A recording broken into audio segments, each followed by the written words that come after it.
Going! Going! Run, run, run, run, run, run.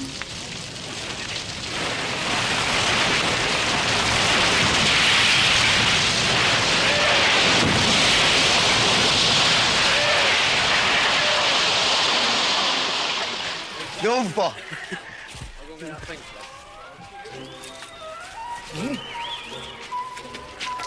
Do you like that?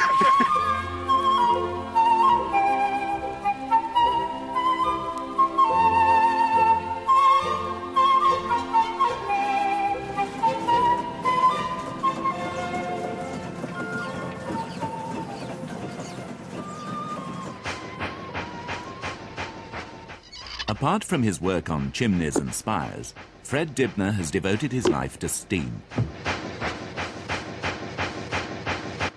Over a period of 20 years, he rebuilt one steam engine and got well on the way with another. Now, as his 50th birthday approached, he had achieved the ambition he had cherished from youth. This great steam-driven workshop in his backyard. Put together from scrap and the surviving parts of Victorian machines, the workshop now had the capacity to restore whole fleets of steam engines and to serve the Fred Dibnahs of the future, if there are any, for centuries to come.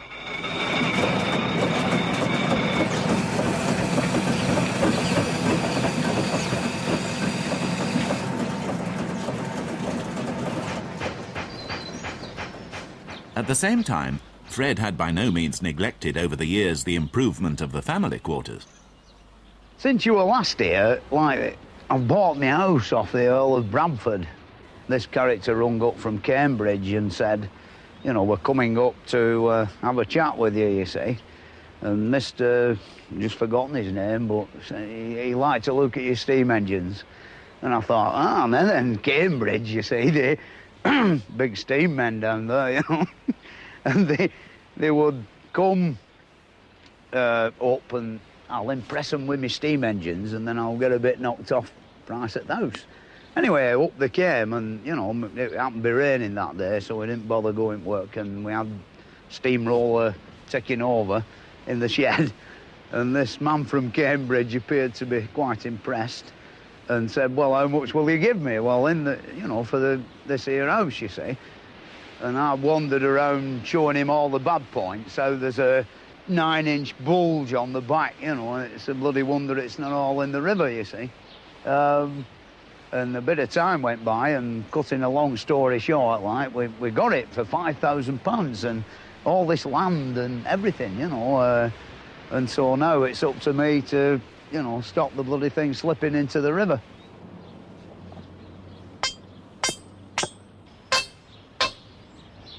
All right, next one, Donald. You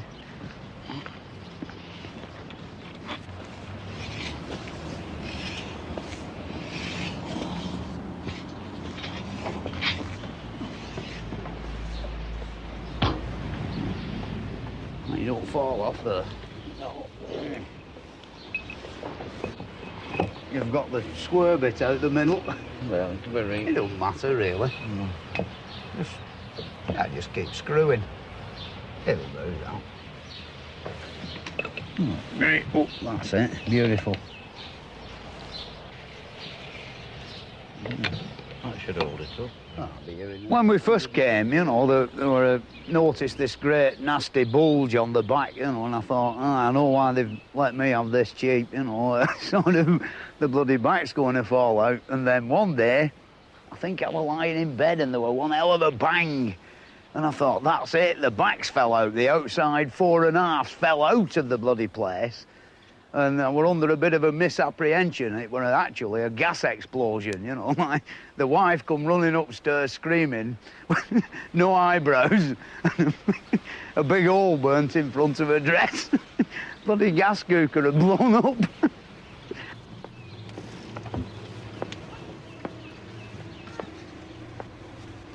Hitherto, Fred had regarded his domain merely as a shelter for his steam engines and his family. Now he began to feel pride in its possession and its idyllic situation. place is getting a bit overcrowded now, and like we'd decided that we'd build a new wing on it, you see. And so the thing is, with it being a listed building, everything's got to look just right. And so you've got to have second-hand bricks. So we after many a month of looking round at second-hand bricks and various buildings that were about to have the big hammer, we found these about 10 houses in one row, and 6 of them had never been messed about with. They'd never been pointed or anything. And the bricks were perfect, you see, a perfect match for the existing ones. So we went with 2 Land Rovers, the wife, me, Donald, and father-in-law, and another lad, and we literally took the front out of 6 of them and brought it back here to build the place out of. And then the lad who did the drawings got carried away, you see, with all this fancy stonework, you know, and stone's expensive stuff. And we had another windfall. We met this vicar who said, you know, I've got all these gravestones here, like, you know, you can have them if you'll shift them. And so, you know, there now are the window heads, the mullions and the window bottoms. The thing is that, you know, I'm a bit worried in case the bloody place will be haunted when it's finished. Oh, that's it, That's isn't it. Yeah. Oh, do you think we'll get it off him, like, you know? I don't know. I'll have a word with him. I'll probably see him tonight anyway. I'm doing a job for this guy. Yeah. When I came up last time, I spotted it in the garden. I didn't say anything to him then. Yeah. But that's the one. It's perfect. Yeah, it'll be just right. Proportions, won't it, for top of gable end? Could do with 2 of them, really. And there's another one somewhere. Yeah. Do you think we can get it off him? Oh, I think so, because I know the guy who owns this place. Yeah. And he's a teacher, you see. Yeah. And I know that he liked to... In fact, he mentioned he'd like to bring the kids down to your yard to see the engines, you see.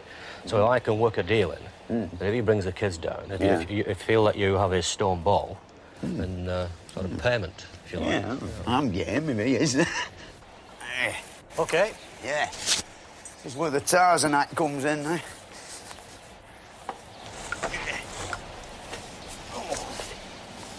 Right.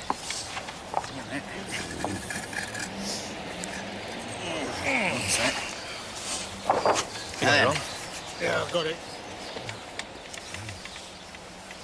No. This is the one. Right then. You right, Fred?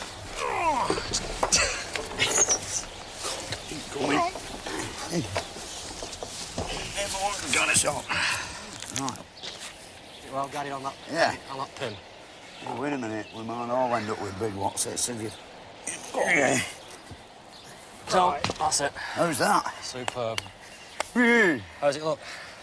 Looks all right from up here. Yeah. Oh, it's terrific, isn't it? Yeah, a lot better than the other thing. Let's go downstairs and have a, have Look a at view across at the it. road. Yeah. Don't think it'll blow away so easy, will it?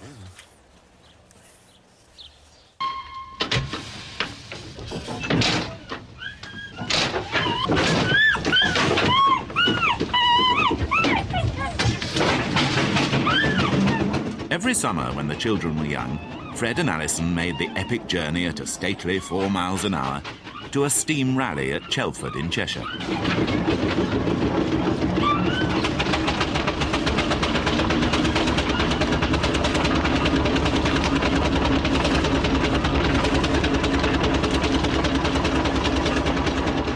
Like a steam engine really gives you sort of a form of immortality.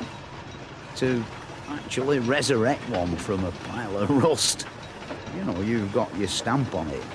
The thing is, when I'm long gone dead, it'll still be here and, even if they drop the bomb, it'd blow all the houses down, but just roll this over into a ditch somewhere, and some, if there were anybody left, would eventually find it and sort of say, this is an interesting piece, like, what were they like when they made these?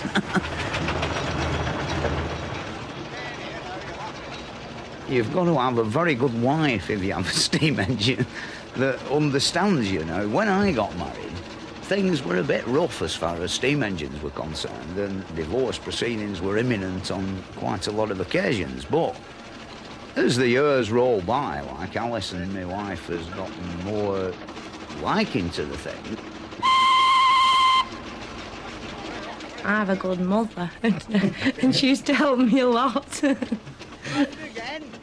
Oh, when we had no money, because something was bought for the engine, I was always all right to go and get food off her. She'd fetch me something round, and she'd, see that the kids were all right for clothes, and then my sisters used to fetch me clothes for them. The steam men with the engines, very few of them are married. They just think that women and steam engines don't mix at all, and they tend to look down on any wife that arrives.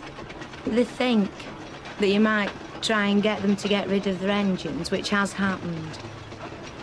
I decided when Lorna was 18 months, there was too many drunken men coming round, so it was either the children and me, or else the drunken men, and the children won. We got rid of all the drunken men, and the girls ended up in the coal bunker, and it was a victory for family life.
Right, come on, we're here.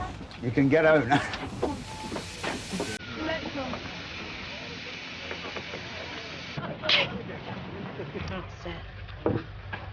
For Alison, the pleasure of steam rallies was beginning to wear thin.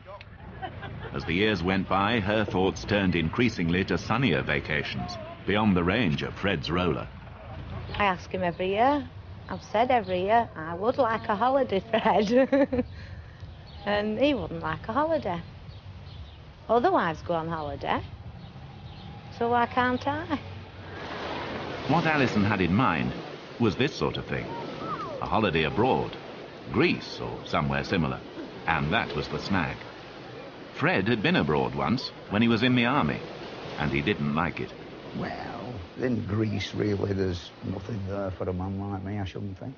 I believe, like, there's some decent buildings to look at, but I just couldn't bear lying there on the bloody sand all day, watching the sunshine. It isn't really my style.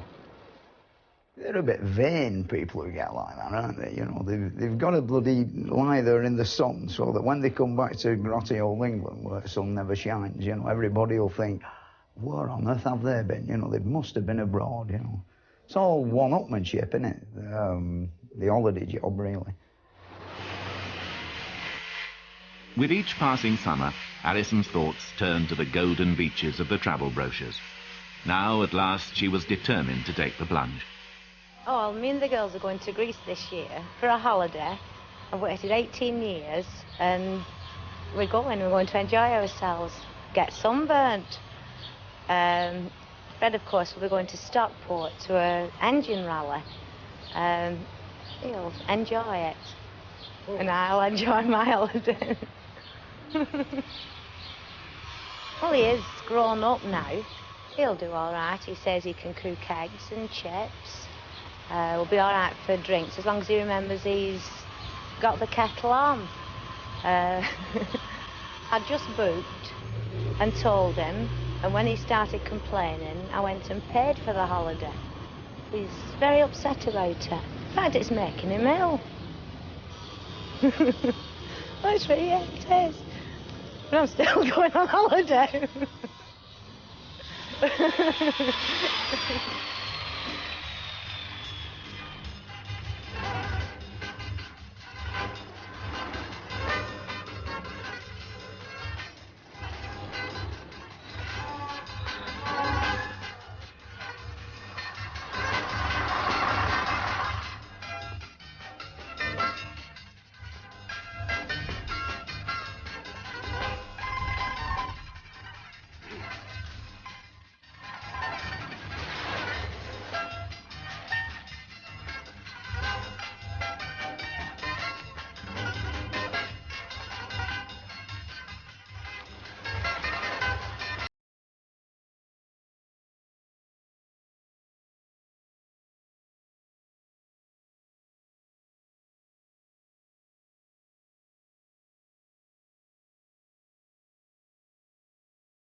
The rain came with a vengeance today. Thunderstorms brought flooding to several main roads, in places up to 2 feet deep.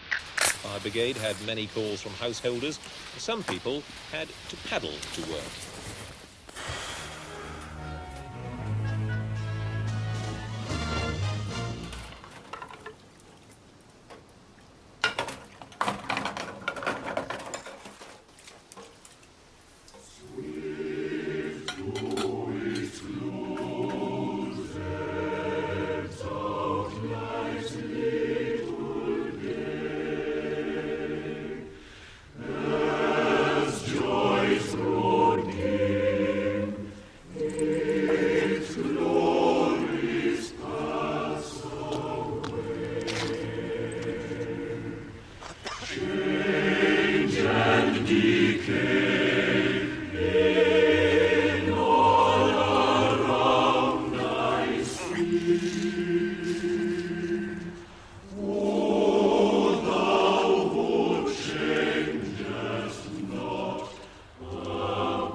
Well, you know, on their arrival back from Greece, they like informed me that, you know, they want a divorce, like, you know, and sort of they don't like the world of steam engines and factory chimneys.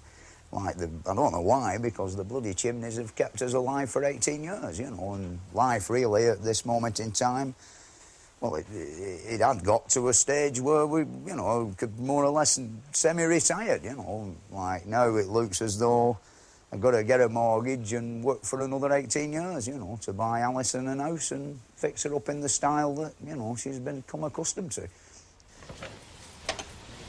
Fred began to muster his assets, including, regretfully, his 1927 AJS motorbike. The same machine, around about 1924, but with an overhead valve engine, won the Isle of Man TT. Yeah, made when England made the best motorbikes in the world. Not so no more. I once went to Leeds on this, you know. Yeah, hell of a journey, over Blackstone Edge, you know. In bloody winter and all. Yeah, my hands were frozen to handlebars.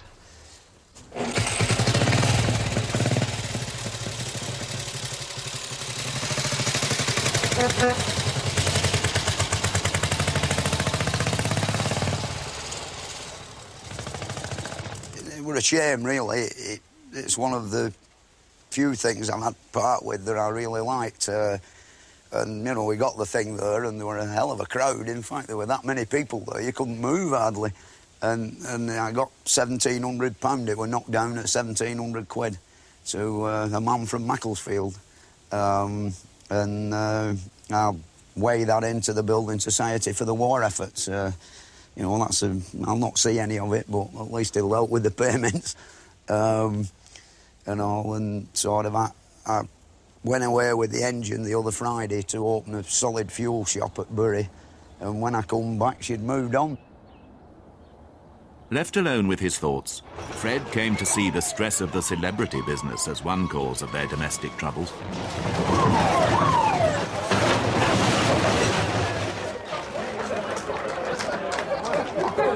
Where's the computer? People have said to me, like, oh, you look right out of place when you were doing that. And I've actually felt right out of place while I've been doing it. Like, bloody glamorous grandmother competition. What the hell do I know about glamorous grandmothers, you know, like... not really my scene.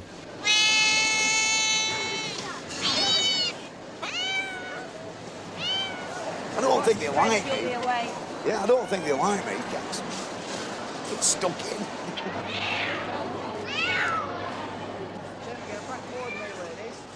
Sometimes, you know, the bloody pressure of it all, it gets a bit too much.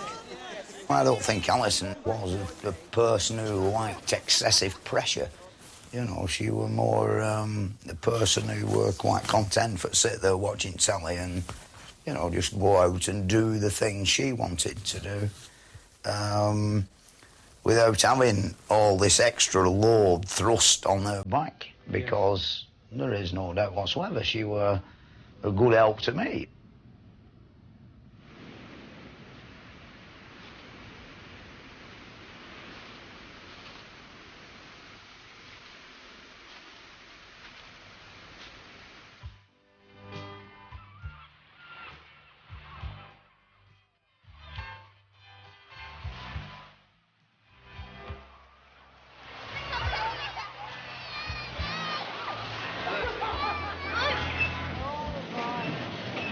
fancy a go on that? Yeah, no.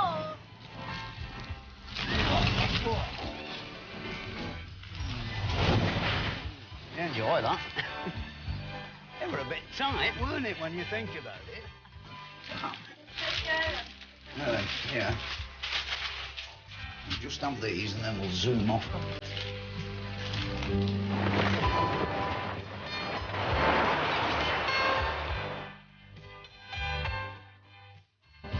Give us a guess, love. You all right now?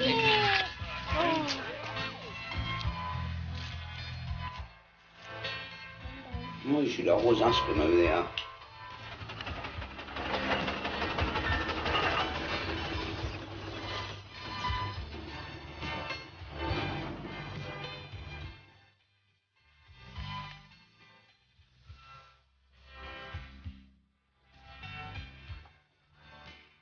Oh, close your eyes.